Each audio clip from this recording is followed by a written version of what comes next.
इनके बारे में तू जब दुनिया में था क्या कहता था? रसूलुल्लाह कहता, नबीउल्लाह कहता, अपने रसूल और नबी मानता था, उन पर दरूद और सलाम पढ़ता था, खड़े भी पढ़ता था, बैठे भी पढ़ता था, चलते भी पढ़ता था। क्या कहता था? अगर वो आशिक़ रसूल हो तो कह देगा हुआ रसूलुल्लाह सल्लल्लाहु अलैहि वसल्लम, वो हमारे प्यारे आका सल्लल्लाहु अलैहि वसल्लम है। जब बंदा ये कह देगा, आशिक़ रसूल जवाब दे देगा, तो गैब से आवाज आएगी, ए फरिश्तों, ये बंदा सच कहता है, इनके लिए जन्नत की खिड़कियां खोलो। सुभान अल्लाह, सुभान अल्लाह। सुभान। प्यारे आका का जलवा दिखाई जाएगा। इसीलिए तो सरकार आला हज़रत इमाम अहमद रज़ा खान फरमाते हैं, जलवा फरमा होगी जब तलअत रसूलुल्लाह की, उस वक्त इंशाअल्लाह आशिक़ रसूल की कब्र बिल्कुल मुनव्वर हो जाएगी, रोशन हो जाएगी।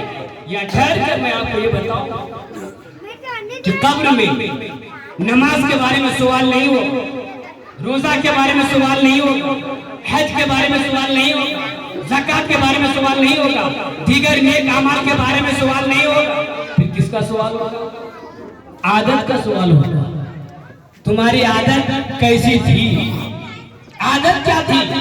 नबी पर दुरूद और सलाम पढ़ने की आदत थी या नहीं? आदत पूछी जाएगी। अब मुसलमान आशिकीन को क्या चाहिए? आदत भी तो सुधारनी चाहिए और इबादत भी करनी चाहिए। क्यों? मैं बताता हूँ। कब्र में आदत पूछी जाएगी, इबादत नहीं पूछी जाएगी। आदत पूछी जाएगी कि नबी पर दुरूद और सलाम पढ़ने की आदत थी या नहीं, यानी तुम इनको रसूलुल्लाह मानते थे या नहीं, खड़े होकर बैठकर चलते फिरते दुरूद सलाम पढ़ते थे या नहीं। तो यहाँ कब्र में आदत पूछी जाएगी, क़यामत में सबसे पहले इबादत पूछी जाएगी, नमाज के बारे में सवाल होगा, सबसे पहले नमाज के बारे में सवाल होगा। अगर बंदा नमाज के सवाल में पास हो गया, इसकी बरकत से हर मंजिल में बंदा कामयाब हो जाएगा। लिहाजा एक मोमिन आशिक़ रसूल पर जरूरी है कि अपनी आदत भी सुधारे और इबादत भी करे। इबादत के बारे में क़यामत में सवाल होगा, आदत के बारे में कब्र में सवाल होगा। आदत कैसी थी? नबी और रसूल कहने की आदत थी या कुछ और आदत थी? अगर नबी रसूल कहने की आदत थी, दुरूद और सलाम पढ़ने की आदत थी, तो फिर तो वो तो मुक़द्दर का धनी है। तो अल्लाह पाक हमको अपनी आदत भी सुधारने की तौफीक अता फरमाए और इबादत करने की भी तौफीक अता फरमाए।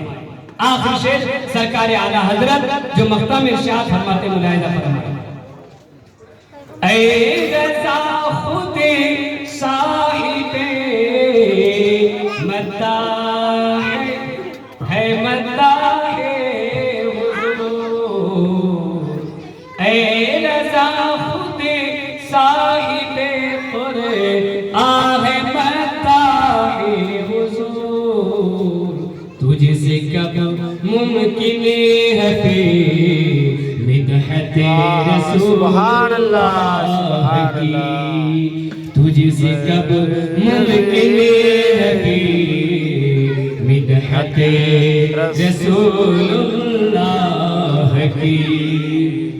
आज हम जिस नबी करीम सल्लल्लाहु अलैहि वसल्लम का मिलाद मनाने के लिए बैठे, जश्न ईद मिलादुन नबी, मिलादुन नबी, मिलाद का माना है पैदाइश, ईद मिलादुन नबी, नबी की मिलाद की खुशी मनाना चाहिए या नहीं?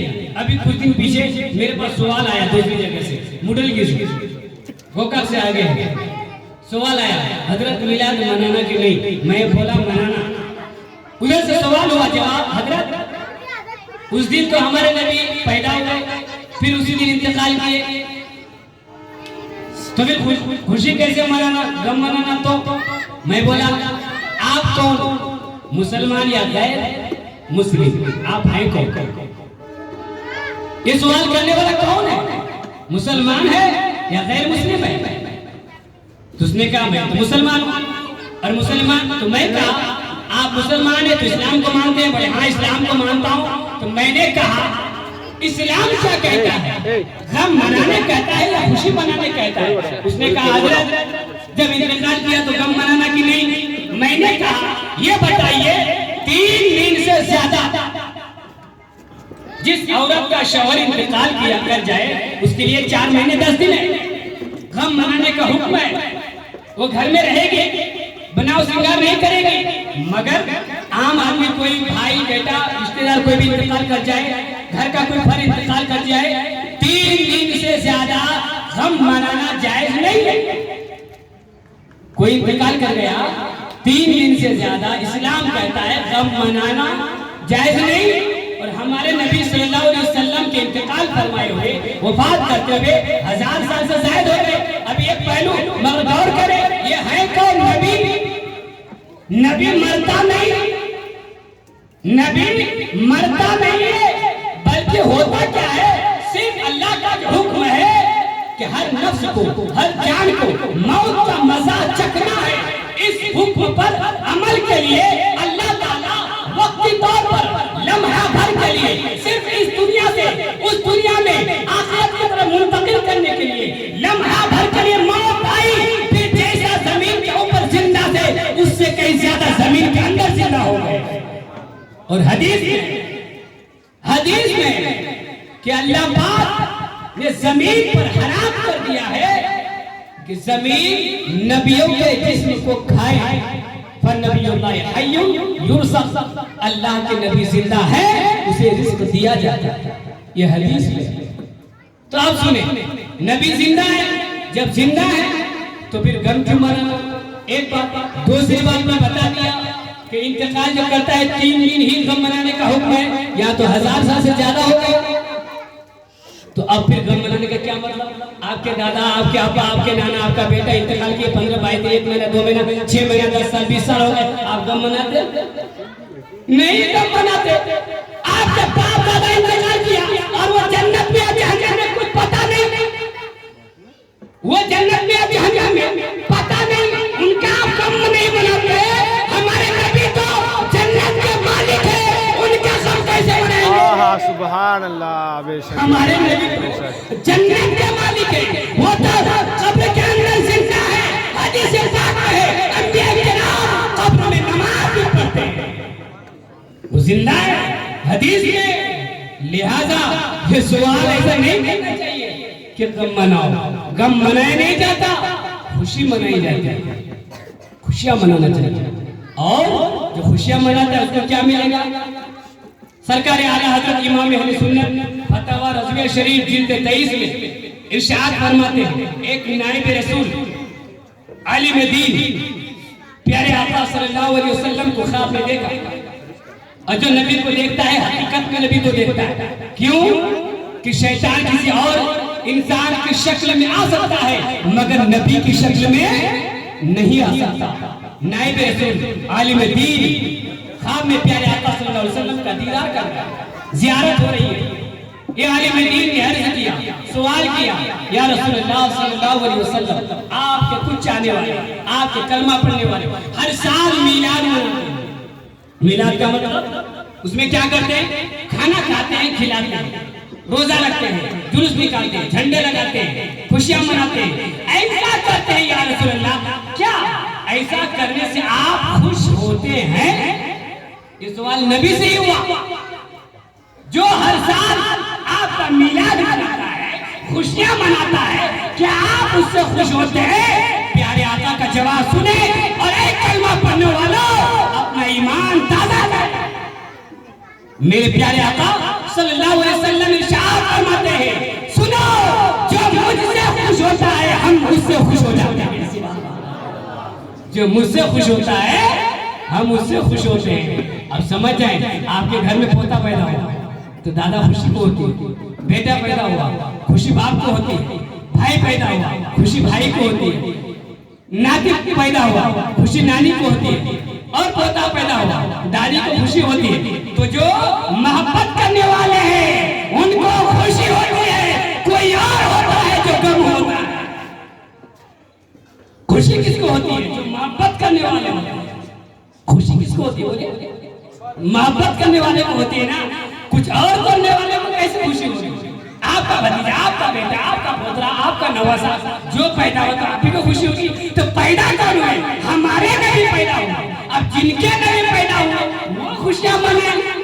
अब किसी और के नहीं पैदा हुए क्या हुआ तो उससे हमको कोई मतलब नहीं। हमारे नबी पैदा हुए, नबी हमारे, हम उनके, नबी हमारे पैदा हुए, हम खुशियां मनाएंगे। और अल्लाह फरमाता है वअम्मा बिनिअमति रब्बिका फहद्दिस, अपने रब की नेमतों का शुक्रिया अदा कर।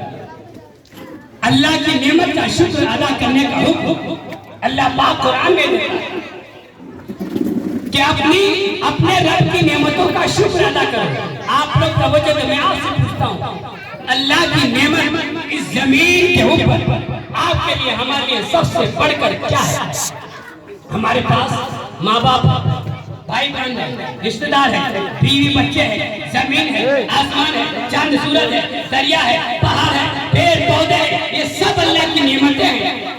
मगर सबसे बड़ी नेमत कौन सी है? सबसे बड़ी नेमत कौन सी है? सबसे बड़ी नेमत हमारे और आपके आका जनाब मुहम्मद रसूलुल्लाह सल्लल्लाहु अलैहि वसल्लम है ना, इसमें कोई शक है नहीं। और अल्लाह फरमाता है रब की नेमत का पर शुक्रिया अदा करो, खुशियां मनाओ, उसी जगह है। तो सबसे बड़ी नेमत प्यारे आका सल्लल्लाहु अलैहि वसल्लम है, तो फिर तो खुशियां मनाना चाहिए, इसलिए खुशियां मनाना चाहिए। और खुशियां मनाने का तरीका ये हो कि पहले फराइज अदा कर रहा था, वाजिबात मुक्केदात, तो अब नवाफिल भी अदा करे, रोजा भी रखे, तस्बीह भी अदा करे, गरीबों को खिलाए, गरीबों की मदद करे, नेक काम में इजाफा करे। मिलाद मनाने का ये मतलब। अब अगर कोई और एक सवाल और हुआ उधर से मुडल की से हजरत जो जुलूस निकालते ना डीजे, कुछ नौजवान बजाता है, नाचता है, कूदता है, ये इसलिए जुलूस नहीं निकालना, मिलाद नहीं मनाना। मैंने कहा आपने जो कहा डीजे बजाना इसलिए नाजायज है मिलाद मनाना। मैंने कहा सुनिए, ये डीजे बजाना मिलाद के दिन हराम हुआ, मिलाद के दिन हराम है या पहले से हराम है? बोलिए, उस दिन हराम हुआ, गाना गाना, नाचना, कूदना मिलाद के दिन हराम है कि पहले से हराम है? बोलिए, पहले से हराम है ना। तो पहले आपको डीजे हराम है क्यों नहीं? आप बोले बेटी की शादी होती आप नाच गाना क्यों करवाते, बेटा की शादी होती आप उसको नाच गाना क्यों करवाते? तो उस वक्त आपको डीजे नाच गाना ये सब हराम समझ में नहीं आता, उस वक्त आप नहीं बोलते ये सब हराम है, नहीं कहना करते। और जब मिलाद मनाते तब डीजे के बारे में बहाना बनाकर मिलाद को मना करते। ये हम कहते हैं डीजे बनाना हराम है, वो नाजायज है, गलत है, वो नहीं करना चाहिए। जो कर रहा है उनकी अपनी गलती है। मैं आपसे पूछता हूँ, मस्जिद के सामने नौजवान मिलकर नाच गाना करें, डीजे बजाएं, तो मुझे बताएं आप मस्जिद में नमाज पढ़ने जाएंगे कि नहीं जाएंगे? मस्जिद में नमाज पढ़ने जाएंगे कि नहीं? बोले जाएंगे। अच्छा, कोई कहेगा भाई वहाँ नाच गाना होता है क्यों जाना? तो आप बोलेंगे नाच गाना वो करा उसको मना करेंगे, लेकिन नमाज तो जाना। तो जो अक्लमंद होगा वो नमाज को जाएगा। उसकी वजह से, नाच गाना करने की वजह से मस्जिद नहीं छोड़ता। इसका मतलब क्या हुआ? जो गलत किया है उसको रोकी जाएगी, उसका मना किया जाएगा, मगर मस्जिद जाना बंद नहीं किया जाएगा। इसी तरह मिलादुन नबी अरसात प्यारे आका की खुशियां मनाई जाएगी। अगर कोई डीजे बजा रहा है, कोई नाच गाना कर रहा है तो उसको मना किया जाएगा, मगर मिलादुन नबी बंद नहीं किया जाएगा, नेक काम बंद नहीं किया जाएगा। जो गलती कर रहा है उनकी अपनी गलती है, इसकी वजह से हम नेक काम को गलत नहीं कर सकते, नहीं करना चाहिए। जो ऐसा बोलते भी ना वो इसका बहाना करके मोहब्बत रसूल को दिलों से निकालता। मोहब्बत रसूल का तकाज़ा ये है कि नबी का नाम बार बार लिया जाए, चलते फिरते उठते बैठते दुरूद पाक पढ़ा जाए, कुरान पढ़ा जाए, कुरान की तिलावत की जाए। आज अफसोस है हमारे ऊपर, हम लोग हैं मुसलमान और नहीं आता पढ़ना कुरान है, मुसलमान नहीं आता पढ़ना कुरान, और दूसरे के घर में जाके बनते हैं मेहमान, अब पढ़ने नहीं आता कुरान। कैसा है मुसलमान? कैसा है मुसलमान? क्या कर रहे हैं? सूरह फातिहा से याद नहीं, सूरह फातिहा सही से याद नहीं, सूरह इखलास से याद नहीं। आओ अपनी दौलत, कारोबार, धंधे, बिजनेस में बंदा खुश होकर मगन रहता है, ऐसा धोखे में इंसान। असल कामयाबी अल्लाह उसके रसूल के बताए हुए तरीके पर चलना, ये कामयाबी है। नमाज दुरुस्त होनी चाहिए। मैं सबसे बात कर रहा हूँ, आप जो नमाज पढ़ रहे हैं, नमाज में कुरान की तिलावत फर्ज है। क्या आपको सूरह फातिहा सही से याद है? आप जब गाड़ी लेते हैं, चार दोस्तों से मशवरा करते हैं, मोबाइल लेते हैं, मशवरा करते हैं, और कुछ लेते हैं, मशवरा करते हैं, घर बनाते हैं, मशवरा करते हैं, और कुछ लेते हैं, मशवरा करते हैं, उसको जांचते हैं, परखते हैं, उसके बाद पहचानने के बाद, मालूमात हासिल करने के बाद खरीदते आप मोबाइल पे। मगर अफसोस है, नमाज आप पढ़ते हैं तो कभी आपने नमाज चेक कराई? आपने नमाज चेक कराई कि मेरी नमाज हो रही कि नहीं? अगर नहीं कराई है तो मैं आपको यहाँ बता दे रहा हूँ, अपनी नमाज चेक कराए। नमाज देख कर नहीं होती, नमाज सीख कर होती है। नमाज कैसे होती है? बोलिए। हाँ, प्यारे आका सल्लल्लाहु अलैहि वसल्लम के जमाने में एक शख्स मस्जिद में आया। हमारे नबी मस्जिद में तशरीफ फरमाते। एक शख्स आया, नमाज पढ़ा, वापस जा रहा था। सरकार ने फरमाया इधर आओ, नमाज पढ़े। या रसूल अभी तो पढ़ा। सरकार ने फरमाया तुमने नमाज नहीं पढ़ी, जाके पढ़ो। फिर पढ़ा, फिर पढ़ के जा रहा था। सरकार ने फरमाया इधर आओ, नमाज पढ़े। रसूल अभी तो पढ़ा। सरकार में नहीं पढ़े। अल्लाह, ये क्या हो रहा है? आंखों के सामने सरकार फरमाया तुमने नमाज नहीं पढ़ी, इसका मतलब क्या? फिर उसने अर्ज किया, मुझे सिखा दीजिए, मुझे पढ़ने नहीं, इसका मतलब क्या? कुछ गलतियां हैं जिसकी वजह से नमाज नहीं होती है। जैसे उठक बैठक करने का नाम नमाज नहीं है। अबू दाऊद शरीफ के हदीस है पाक, एक शख्स 40 साल तक नमाज पढ़ा। जब हजरत सैयदना अबू हुज़ैफा यमान रज़ियल्लाहु ताला अन्हु ने उनको देखा, उनसे पूछा कि आप इस तरह नमाज कब से पढ़ते हैं? तो उसने कहा मैं 40 साल से नमाज पढ़ता हूँ। 40 साल से? तो उसने कहा, साहब रसूल ने फरमाया 40 साल से तुमने नमाज नहीं पढ़ी है, और इसी हालत में अगर तुम्हारी मौत हो गई, मोहम्मद सल्लल्लाहु अलैहि वसल्लम के दीन पर तुम्हारी मौत नहीं हुई। अल्लाह अकबर। ये किससे कहा जा रहा था? जो नमाज पढ़ रहा है। 40 साल से नमाज पढ़ने वाले से कहा जा रहा है तुम्हें नमाज तुम्हारी हुई नहीं, इसी हालत में तुम्हारी मौत हो गई तो दीन मोहम्मदी पर तुम्हारी मौत नहीं हुई। क्यों? जैसी नमाज पढ़नी चाहिए वैसी नमाज हम नहीं पढ़ी। एक बच्चा स्कूल का एग्जाम दिया, घर आया, अब्बा पूछे, दादा पूछा, पोतरा एग्जाम दिया, लिखा? हाँ दादा लिखा। अब्बा पूछे, बेटा लिखा? हाँ अब्बा मैं लिखा। अब पर्चे में सवाल में क्या था? एप्पल में सेब, बनाना में स्केला, डॉग मीन्स बोले हाँ। वो बच्चा क्या क्या घर में आकर के बोला अब्बा को, दादा को मैं लिखा। रिजल्ट जब आया तो फिर अंडा गोल। अब अब्बा और दादा जो थे अमीर साहूकार, पैसे वाले, बड़ा मोबाइल, बड़ी गाड़ी, बड़े बड़े गद्दे, गर्म हो गए। मेरे बेटे को, मेरे पोते को फेल करके टीचर को जाकर ले जा, उनको उल्टा से, क्योंकि मालदार आदमी था ना, पैसा वाला, टीचर के ऊपर जाकर गर्म हो गए। अब टीचर बेचारा वो भी ठंडा, क्या करना, क्यों इनके पोतरे को, इनके बेटे को फेल कर दिया। इतनी बात सुनने को मिली। बोले अच्छा जनाब आप बैठे कुर्सी पर। उनके दादा आपा को कुर्सी पर बैठाए, पर्चे निकाले जिसमें लिखे चेक हुआ, निकाले 9 नंबर का बच्चे का नाम, रोल नंबर निकाले, देखा एप्पल में सेब लिखना है तो एप्पल का माना, केला लिख दिया, बनाना में केला लिखना तो वहां सेब लिखा, देख डॉग में कुत्ता लिखा तो वहां लिखा भैंस। बेटा को दादा पूछे तुमने तो बोला लिखा था, बोले दादा मैं तो लिखा था, मगर लिखा तो था मगर सही या क्या लिखा था? बोलिए आप क्या लिखा था मगर गलत लिखा था। इस मिसाल से बताना क्या चाहता हूँ, आज हम भी नमाज पढ़ते हैं, आप भी नमाज पढ़ते हैं, नमाज तो पढ़ते हैं मगर नमाज हमारी सही नहीं हो रही है। आज हम इस फिक्र में हैं, इस ख्याल में हैं, 25 साल से, 40 साल से, 60 साल से मैं नमाज पढ़ रहा हूँ। क़यामत के दिन कहीं ऐसा न हो कि सारी नमाज बेकार हो जाए, नमाज दुरुस्त न हो, जहन्नम में ढकेल दिया जाए। क्यों? इसलिए कि हमने नमाज अपनी चेक नहीं, मोबाइल चेक करके लेते हैं, कार चेक करके लेते हैं, गाड़ी चेक करके लेते हैं, सारा कारोबार चेक करके करते हैं, और नमाज अगर सिद्ध हो जाती, क्या जन्नत इतनी आसान है, इतनी सस्ती है?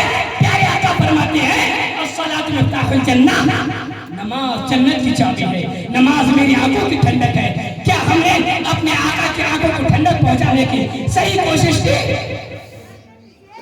कैसा मुसलमान है? सिर्फ नाम का मुसलमान है, गोश्त खाने का मुसलमान है। ऐसा मुसलमान नहीं। मैं नौजवान बूढ़े बच्चे सबसे कहता हूँ, आप नमाज सही सीखें, कुरान सीखें। ये दीनी तालीम जो हो रही है माशाल्लाह, हर गली में ये गुलिस्तानी अहले सुन्नत कमेटी माशाल्लाह, इनके सदर और अराकीन जो ये मेहनत कर रही है, अल्लाह ताला इनकी खिदमत को कबूल फरमाए। यकीनन ये बहुत बड़ा काम है। हदीस पाक में खैरुकुम मन तअल्लमल कुरान व अल्लम, आखिर में बताते हैं तुम में से सबसे बेहतर वो जो कुरान सीखे और सिखाए। बोलो सुभान अल्लाह। सिर्फ सिखाने वाला बेहतर नहीं, सीखने वाला भी बेहतर है। सुभान अल्लाह। कितना आसान हो गया अच्छा इंसान बनने। सरकार फरमाए बेहतर वो जो सीखे और दूसरों को सिखाए। अगर आप सिखा नहीं सकते लेकिन सीख सकते कि नहीं, बोलिए, तो आप लोग सीखेंगे? कब से सीखेंगे और कहाँ सीखेंगे? मैं नौजवानों से कहता हूँ, मेरे ख्याल से बहुत सारे नौजवान ऐसे हैं जिनको कुरान जिन्होंने खत्म किया, दादा लोग चाचा लोग खत्म किए, मगर मैं जो हालात से वाकिफ हूँ इस बुनियाद पर कहता हूँ, यहाँ से वहाँ तक एक भी पास नहीं हो पाए, सब फेल है। क्यों? आपने मखरज से सीखा नहीं, इसीलिए आप मखरज से सीखें सही। नहीं तो एप्पल की जगह केला कर देना, बनाना की जगह सेब कर देंगे, तो आप बोलेंगे मैं तो पढ़ता हूँ, मैं तो लिखा था, और पता चला बाद में कि हो जाएंगे, फिर आप अंदर चले आएंगे। तो ऐसा काम ना करें। आप इस खुशफहमी में न रहे मैं नमाज पढ़ रहा हूँ करके। कुरान सीखे, नमाज सीखे, खड़े होकर इमाम साहब, हजरत साहब, मुफ्ती साहब के सामने खड़े होकर बताएं, हजरत मैं पढ़ के बताता हूँ, खड़ा होकर बताता हूँ, आप देखें मेरी नमाज हो रही कि नहीं, मैं सूरह फातिहा पढ़ता हूँ कि नहीं, सुनेगा तब पता चलेगा ना सही है कि नहीं। अफसोस है आज लोगों के रात और दिन के जो मामला है, अफसोस होता है। एक बंदा, उनका खुद का घर है, मैं जानता हूँ, कार भी है, गाड़ी भी है, मोटे मोटे गद्दे भी है, मैं गया हूँ इसलिए बोल रहा हूँ, सब कुछ है, घर खुद का है, बाद में घर है, वो भी खरीद रखा है। फिर और क्या होता है, हजरत एक प्लॉट और लेने और भी लेने का, और लेने का क्या, कैसे लेने का? बोले हजरत सूद लेकर के लेने, कैसे ले सकते?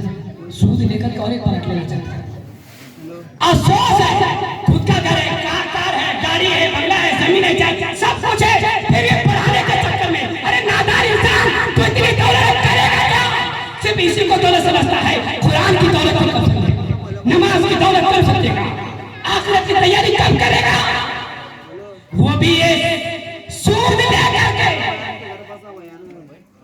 लेकर के प्लाट लेना चाह रहा था। मैं उनको रोका, अल्हम्दुलिल्लाह वो रुक गया। मगर सुने, सूद क्या है? सूद के गुनाह जो है उसके 70 दर्जे हैं। कितने दर्जे हैं? 70 दर्जे हैं। मगर सबसे नीचे का दर्जा जो गुनाह है मालूम है? सबसे छोटा नीचे वाला गुनाह कौन सा है? हदीस पाक में है, जो सूद का कारोबार करता है, कोई अपनी माँ के साथ गलत करता है, सूद का इतना बड़ा छोटा वाला है। दूसरी हदीस में है, जो सूद का कारोबार करता है, कयामत के दिन उसका पेट बड़े बड़े घर की तरह हो जाएंगे, और उसके पेट में क्या होगा? सांप होंगे, सांप। क्या समझते हैं? खाली गाड़ी, कार, बंगले, ये वो सूद के धंधे से कर रहे हैं, बड़े बड़े पेट हो जाएंगे, उसमें सांप होंगे।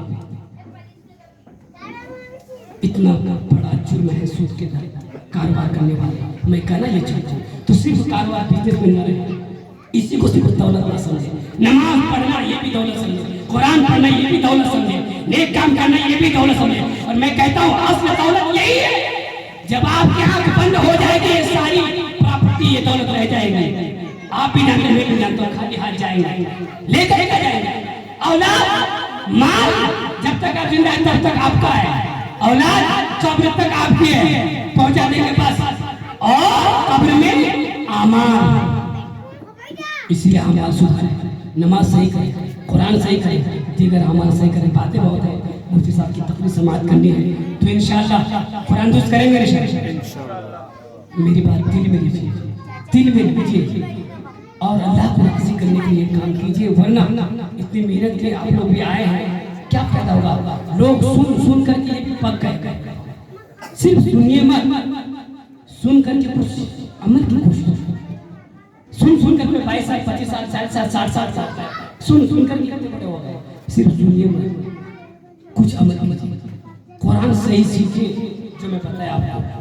कुरान पढ़िए और इसकी बरकत इतनी बड़ी है कि हजरत ईसा अलैहिस्सलाम सफर में जा रहे थे, कब्रिस्तान से गुजरे, एक ताजा कब्र पर नजर पड़ी तो उस कब्र के अंदर अजाब हो रहा था। बहरहाल चले गए। बाद में जब वापस आए तो देख रहे इसी कब्र में अल्लाह की रहमत उतर रही है, अल्लाह की रहमत नाज़िल हो रही है। ईसा अलैहिस्सलाम अल्लाह के नबी थे, अरीज़ा पेश किए, मौला ये राज क्या है, ये भेद क्या है, ये बात क्या है? कुछ देर पहले गया तेरा अजाब हो रहा है, अभी वापस आया तेरी रहमत नाज़िल हो रही है, राज क्या है? अल्लाह पाक ने फरमाया, गैब से आवाज आई है मेरे नबी, असल में ये बंदा गुनहगार था, अजाब में मुब्तला था, मगर आज इनकी बीवी इनके बच्चे को पढ़ने के लिए, अरबी पढ़ने के लिए मस्जिद में भेजिए, मुफ्ती साहब के पास, इमाम साहब के पास, आलिम साहब के पास। तो उन्होंने पढ़ाया बिस्मिल्लाहिर्रहमानिर्रहीम, तो इनका बेटा बिस्मिल्लाह पढ़ा। जो इनका बेटा बिस्मिल्लाह पढ़ा तो अब मेरी रहमत को ये गवारा नहीं कि जिनका बेटा जमीन के ऊपर मेरा नाम लेता है, उसके बाप को जमीन के अंदर मैं कैसे अज़ाब दूं? इनके बेटा के बिस्मिल्लाह पढ़ने के बरकत से इनके बाप को मैं बख्श दिया। सुभान अल्लाह, सुभान अल्लाह। बिस्मिल्लाह पढ़ा बेटा और जन्नत की खिड़कियां खुल गई बाप के लिए। सुभान अल्लाह। अरे बेटा सिर्फ बिस्मिल्लाह पढ़ा है, अगर बेटा हाफिज़ कुरान बन जाएगा तो कैसी रहमतें मिलेंगी? कारी कुरान बन जाएगा, आलिम दीन बन जाएगा, मुफ्ती इस्लाम बन जाएगा, तो अल्लाह की कैसी रहमतें नाज़िल होंगी। कुर्बान जाए अल्लाह की रहमतों पर। इसलिए आपसे कहता हूँ, अपने माँ बाप को भी खुश करना चाहते हैं, माँ बाप की कब्रों पर रहमतें नाज़िल करना चाहते हैं, तो कुरान सीखे, दूसरों को सिखाने की कोशिश करें। अल्लाह पाक हमें आपको कहने सुनने से ज्यादा अमल करने की तौफीक अता फरमाए। व आखिर दावाना अल्हम्दुलिल्लाहि रब्बिल आलमीन। अस्सलामु अलैकुम व रहमतुल्लाहि व बरकातहू।